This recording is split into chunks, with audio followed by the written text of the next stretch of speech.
नदियापुर गांव पहाड़ों के बीच में बसा हुआ था।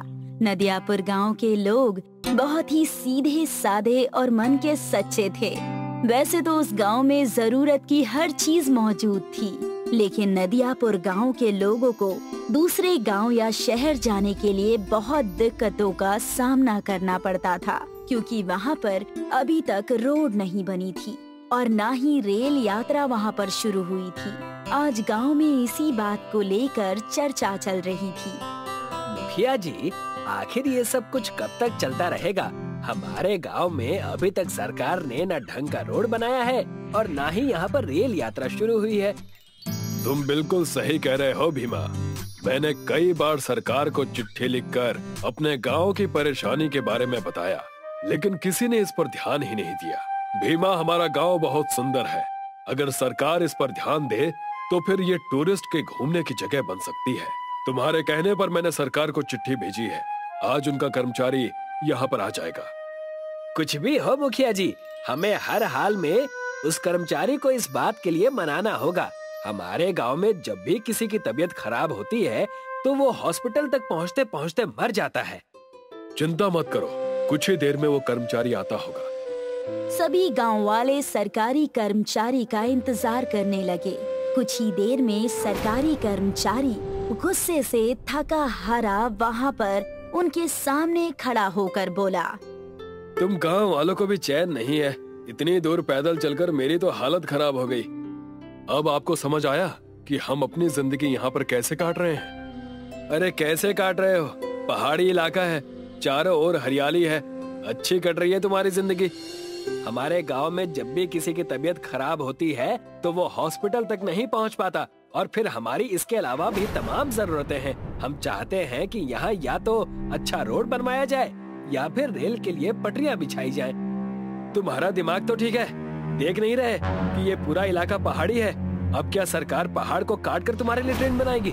आखिर क्या लाल जड़े हैं इस गाँव में? यहाँ कुछ नहीं बनने वाला। ऐसा मत कहिए, हमने बहुत उम्मीद से आपको बुलाया है। देखो, गांव वाले वैसे भी बहुत कम बीमार पड़ते हैं, और फिर जिसकी मौत आ जाती है वो तो एक से एक बढ़िया हॉस्पिटल में भी चला जाए फिर भी मर जाता है। कुल मिलाकर कहने का मतलब ये है कि सरकार ने तुम्हारे प्रस्ताव को ठुकरा दिया है और अब मैं चलता हूँ।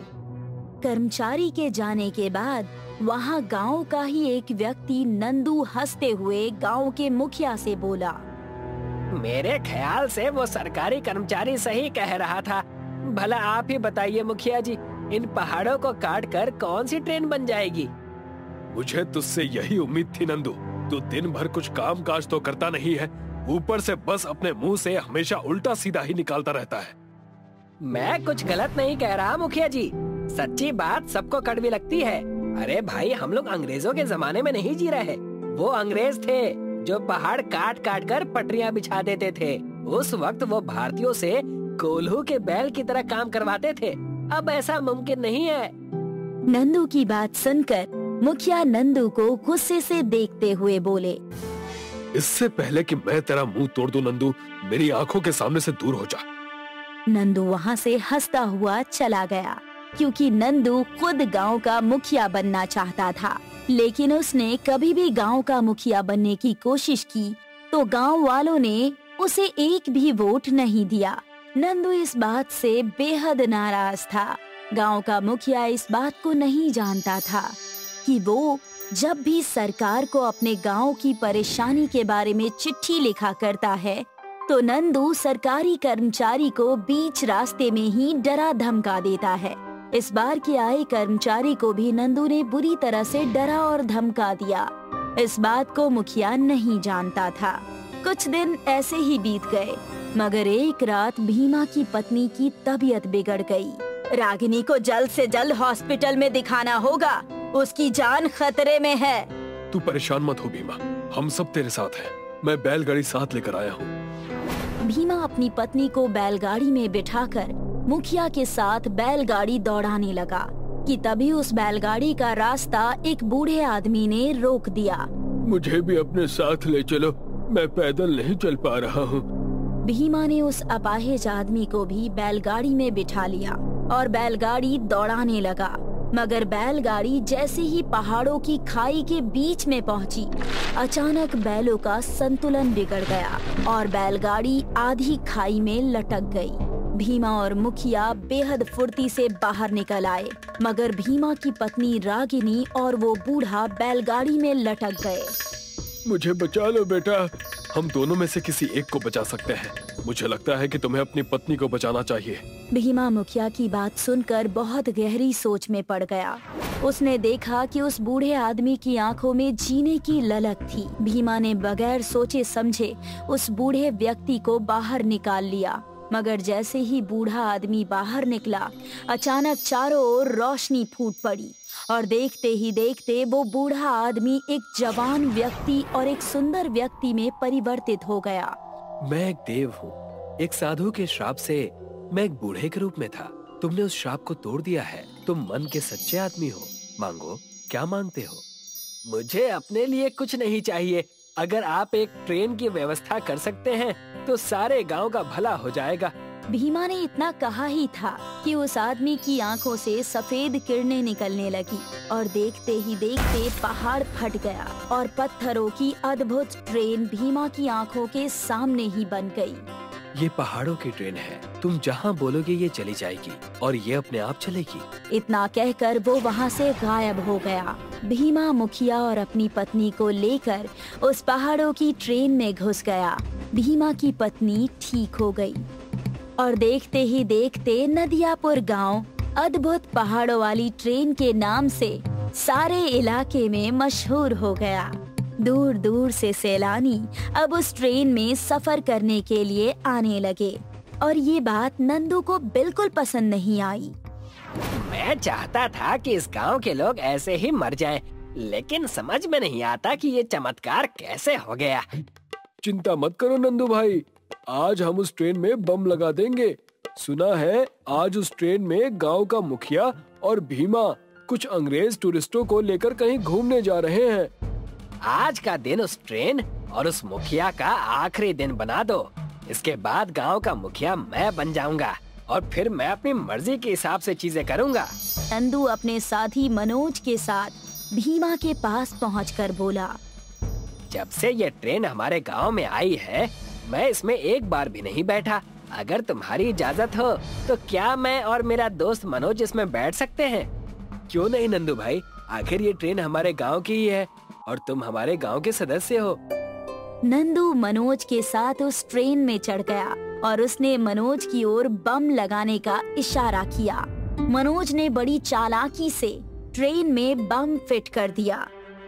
कुछ जरूरी काम आ गया है, हम आज की जगह कल सफर करेंगे। नहीं, आज तुम ही इस ट्रेन में सफर करोगे। आखिर तुमने बम जो लगाए हैं। नंदू और मनोज घबरा गए। तुम्हें कैसे मालूम? कि तभी नंदू के सामने रोशनी की किरणें फूट पड़ी। मुखिया और वो सारे सैलानी गायब हो गए और भीमा का चेहरा एक सुंदर युवक के रूप में परिवर्तित हो गया। कौन हो तुम? इस ट्रेन का मालिक। तुम एक बहुत ही कपटी इंसान हो नंदू। मैं तुम्हारी बातें सुन रहा था जब तुम इस ट्रेन में बम लगाने की बात कर रहे थे। तभी वहाँ पर नंदू, मुखिया और अंग्रेज सैलानी आ गए। उस मायावी सुंदर व्यक्ति ने भीमा की ओर देखकर कहा, मैं आज तुमसे आखिरी विदा लेने के लिए यहाँ आया था। अगर मैं इन दोनों की बातें नहीं सुनता तो आज तुम सबका आखिरी दिन होता। मैं कुछ समझा नहीं। उस सुंदर व्यक्ति ने नंदू और मनोज की सारी करतूत गांव के मुखिया के सामने बता दी। गांव के मुखिया ने मनोज और नंदू को धक्के देकर गांव से बाहर निकाल दिया और उस दिन के बाद से नदियापुर गांव पहाड़ों वाली ट्रेन के नाम से मशहूर हो गया। एक गांव में 5 भाई अपनी माँ के साथ रहते हैं। पांचों भाई किसान हैं और एक ही खेत में काम करते हैं। बड़े भाई का नाम दिन सिंह, उससे छोटे का नाम राज सिंह, मझले भाई का नाम धूप और उससे छोटे का हवा सिंह और सबसे छोटे का नाम बारिश सिंह है। पांचों भाई खुशी खुशी मिलजुल कर रहते हैं और खेती करते हैं। बड़ा भाई दिन सिंह सुबह खेत पर जाता है और घूमकर वापस आया और अपने छोटे भाइयों से बोला, भाई पिछले 6 महीनों से गांव में वर्षा नहीं हुई है। हाँ भैया, गांव में अकाल पड़ा है और अब तो बुरी हालत होने वाली है। चलो चिंता मत करो, कुछ ना कुछ देखते हैं। पांचों भाई जैसे तैसे पानी निकालने की कोशिश करते हैं, लेकिन पानी नहीं आता है और भूखे मरने की नौबत आ जाती है। एक दिन दिन सिंह बहुत निराश हो गया और अपनी माँ से बोला, माँ, मुझे लगता है अब ये गांव छोड़ देना चाहिए। बेटा, तेरे दादाजी ने मरने से पहले सोने के मुझे 5 लॉकेट दिए थे और कहा था जब बड़े बेटे की उम्र 25 साल हो जाए तब दे देना। माँ, वैसे तो वो लॉकेट दादाजी की निशानी है, लेकिन अब हमारे पास खाने के भी दाने नहीं हैं। मैं कहता हूँ कि हमें वो लॉकेट बेचकर कुछ अनाज घर में ले आना चाहिए और दूसरे शहर में चले जाएंगे ताकि वहाँ कुछ कमाकर हम जिंदा तो रह सकें। उनकी माँ वो लॉकेट लाकर उन्हें दे देती है। लो बेटा, ये है वो लॉकेट, तुम इनका जो करना चाहो कर लो। माँ, ये तो बहुत सुंदर है, एक बार मुझे पहना दो। हाँ, तू एक बार पहन ले। बारिश सिंह लॉकेट पहनता है, लेकिन तुरंत ही उन्हें एक आवाज आई। दिन सिंह, ये जादुई लॉकेट है और तुम 5 भाइयों के लिए ही है। जब 5 भाई तुम इनको पहनोगे तो अपने नाम के अनुसार इनका प्रयोग कर सकते हो, लेकिन ध्यान रहे कि इनका प्रयोग 5 किलोमीटर के अंदर ही कर पाओगे।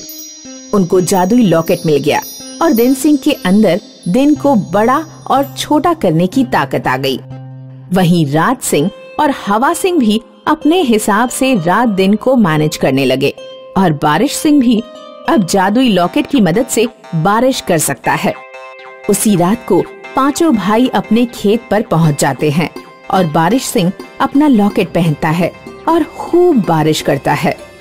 बारिश, तुम तब तक बारिश करते रहो जब तक कि खेतों की प्यास न बुझ जाए। लेकिन अगर दिन निकल आया तो? मैं रात को बड़ी कर देता हूँ। 5 भाई रात को मिलकर खेत को भर देते हैं और सुबह को संतुष्टि के साथ घर चले जाते हैं। तभी उन्हें बाहर गांव से मुनादी की आवाज आती है। सभी गांव वालों को सूचित किया जाता है कि गांव में 2 प्रतियोगिता होने वाली है, जिसमें पहली प्रतियोगिता दौड़ और दूसरी साइकिल प्रतियोगिता होगी, जिसमें जीतने वाले को पूरे 50,000 रुपए का इनाम जमींदार सुरेंद्र सिंह देंगे। मैं तो कहता हूँ हमें इस प्रतियोगिता में भाग जरूर लेना चाहिए। हाँ भैया, हमें जरूर प्रतियोगिता में भाग लेना चाहिए, लेकिन हम में से 2 भाई ही प्रतियोगिता में भाग लेंगे। मैं दौड़ में भाग लूंगा। मैं साइकिल प्रतियोगिता में भाग लूंगा। ठीक है भैया, जिस दिन आपकी दौड़ होगी उस दिन मैं सिर्फ आपके ऊपर धूप को रोक दूंगा। हाँ, और मैं राज सिंह भैया के साइकिल को हवा से उसकी दिशा में रुख मोड़ दूंगा। ऐसे करके प्रतियोगिता में भाग लेना और उसे जीतने का तरीका तय हो गया। प्रतियोगिता का दिन, सभी लोग इकट्ठा हो जाते हैं और प्रतियोगिता शुरू हो जाती है। सबसे पहले दौड़ की प्रतियोगिता शुरू होती है। दिन सिंह वहाँ पहुँच चुका है। धूप सिंह ने धूप रोक दी और दिन सिंह के पैरों की गति तेज कर दी। दिन सिंह ने बहुत तेज दौड़कर प्रतियोगिता जीत ली और 50,000 का इनाम दिन सिंह को मिल गया। और दूसरे दिन साइकिल प्रतियोगिता शुरू हुई। उसमें भी राज सिंह की हवा सिंह ने हवा की मदद से रुख मोड़कर प्रतियोगिता जीतने में मदद की और राज सिंह को 50,000 का नकद इनाम मिल गया। एक दिन सारे गांव वाले मिलकर जमींदार सुरेंद्र के साथ आते हैं। तुम 5 भाइयों ने मिलकर सभी को पागल बनाया है। पूरे गांव में सूखा पड़ा है, लेकिन तुम्हारे खेत लहलहा रहे हैं। तुमने ऐसा क्या किया बताओ? और दोनों प्रतियोगिता भी तुम दोनों भाइयों ने ही जीती है। जमींदार साहब, हमारे पास ये लॉकेट है जिसकी मदद से हमने ये जादू किया है। मैं जानता था कि तुमने जरूर कुछ गड़बड़ की है, इसलिए चुपचाप ये लॉकेट मुझे दे दो और तुमको आज रात फांसी दे दी जाएगी। जमींदार कहकर चला जाता है। बेटा, ये जमींदार छोड़ेगा नहीं। इसको लॉकेट देकर भी ये जिंदा नहीं छोड़ेगा, बल्कि मार देगा। मुझे लगता है कि हमें दिन को बड़ा करके शाम होने से रोकना होगा और गांव वालों को बारिश में उलझाना होगा। उसके बाद हम यहाँ से दूर निकलकर किसी दूसरे शहर चले जाएंगे। दिन सिंह दिन को बड़ा कर देता है और बारिश सिंह बारिश करा देता है और पांचों भाई माँ के साथ वो गांव छोड़कर चले जाते हैं और एक दूसरे शहर में जाकर रहने लगते हैं और वापस मेहनत करके खाने लगते हैं। कई साल पहले तिब्बत पर राज करता था एक बूढ़ा जादूगर। येन था उसका नाम। येन बहुत नेक, दयालु और मददगार था। एक दिन की बात है, येन अपने बिस्तर पे लेटा था और तभी एक आकाशवाणी हुई। अब तुम्हारा अंत नजदीक है। येन ये सुन के सोच में पड़ गया कि उसके बाद तिब्बत का क्या होगा। वो अपने जादुई प्याले के पास गया और उसने बोला, जादू, जादुई प्याले, बताओ मुझे, कौन है मेरे जैसे जो मेरी गद्दी संभाले। जादुई प्याला में वायु दिखा। वायु उड़ सकता है और वो हवा पे काबू कर सकता है।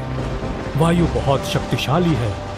ये देख येन खुश होता है और फिर अचानक वायु अग्नि में बदल जाता है। अग्नि के पास ज्वाला की शक्ति है।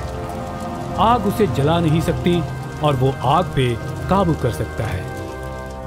ये ना बहुत खुश हुआ। उसे लगा शायद अग्नि वायु से बेहतर है, पर तभी अग्नि जल में बदल गया।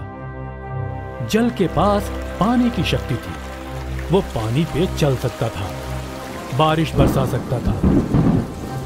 अब येन को ये समझ नहीं आ रहा था कि उसकी गद्दी कौन संभालेगा, अग्नि, वायु या जल। येन सोच में पड़ गया और उसने निर्णय लिया कि वो तीनों जादूगरों से मिलेगा और फिर अपना फैसला लेगा। उसने अपनी जादुई छड़ी घुमाई और तीनों भाइयों की गुफा में पहुंच गया। तीनों जादूगर साथ में खाना खा रहे थे। मैं येन हूँ, 7 सालों से तिब्बत का राज जादूगर।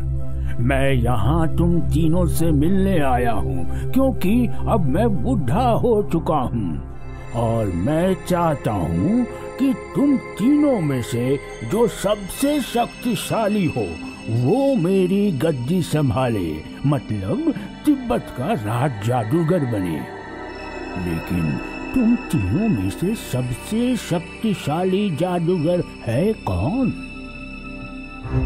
मैं शक्तिशाली हूँ क्योंकि मैं सब कुछ जला सकता हूँ पर खुद नहीं जलता। मैं भी शक्तिशाली हूँ क्योंकि मैं वायु का रुख मोड़ सकता हूँ और उड़ भी सकता हूँ। और मैं भी शक्तिशाली हूँ क्योंकि मैं बारिश बरसा सकता हूँ और पानी पे चल सकता हूँ। मैं तुम तीनों को परखूंगा और खुद पता लगाऊंगा कि तुम तीनों में से सबसे शक्तिशाली जादूगर है कौन। लेकिन इसके लिए तुम तीनों को कल मेरे साथ जंगल चलना होगा। अगले दिन तीनों जादूगर भाई येन के साथ जंगल की ओर निकल पड़े। जंगल में पहले उन्हें एक खूंखार शेर मिला। शेर को देख येन घबराया। शेर ने जादूगरों का शिकार करना चाहा और जैसे ही शेर झपटा, अग्नि ने उस शेर को जला डाला। बहुत खूब अग्नि, तुमने हम सब की जान बचाई। तुम शक्तिशाली हो। येन को अग्नि की फुर्ती बहुत अच्छी लगी। वो लोग आगे चलने लगे। थोड़ी दूर चलने पर उन्हें राह में एक दलदल नजर आया। येन सोच में पड़ गया कि अब वो लोग दलदल कैसे पार करेंगे। तभी वायु ने आस-पास पड़े पत्थर देखे और उन सबको एक कतार में लगा दिया, जिससे एक रास्ता बन गया। वायु, बहुत अच्छे, तुमने तो नया मार्ग बना दिया। तुम बहुत शक्तिशाली हो। येन को वायु की समझदारी पसंद आई। कुछ दूर और चले तो अचानक आग की लपटें नजर आई। जंगल में आग फैल रही थी। तभी जल ने पानी बरसाया और आग बुझ गई। बहुत अच्छे जल, तुमने तो पूरा का पूरा जंगल बचा लिया। तुम भी बहुत शक्तिशाली हो। अब येन सोच में पड़ गया कि तीनों भाइयों में सबसे शक्तिशाली कौन है, अग्नि, वायु या जल। येन ने थोड़ी देर तालाब के किनारे विश्राम करने का आदेश दिया और विश्राम करते समय येन की नजर एक तोते पे पड़ी जो पंख फैला के उड़ रहा था। फिर येन की नजर एक सांप पे पड़ी जो बहुत फुर्ती से रेंग रहा था और फिर येन की नजर पास ही तालाब की एक मछली पे पड़ी जो बड़े चाव से तैर रही थी। और अब येन की समझ में आया, तुम तीनों भाई अलग हो जैसे इस जंगल में रहने वाले जीव। ये देखो, सांप, तोता और मछली। न सांप उड़ सकता है, न मछली रेंग सकती है और न तोता तैर सकता है। सबकी अपनी अपनी खासियत है। तुम तीनों के तीनों अपने अपने गुणों में शक्तिशाली हो।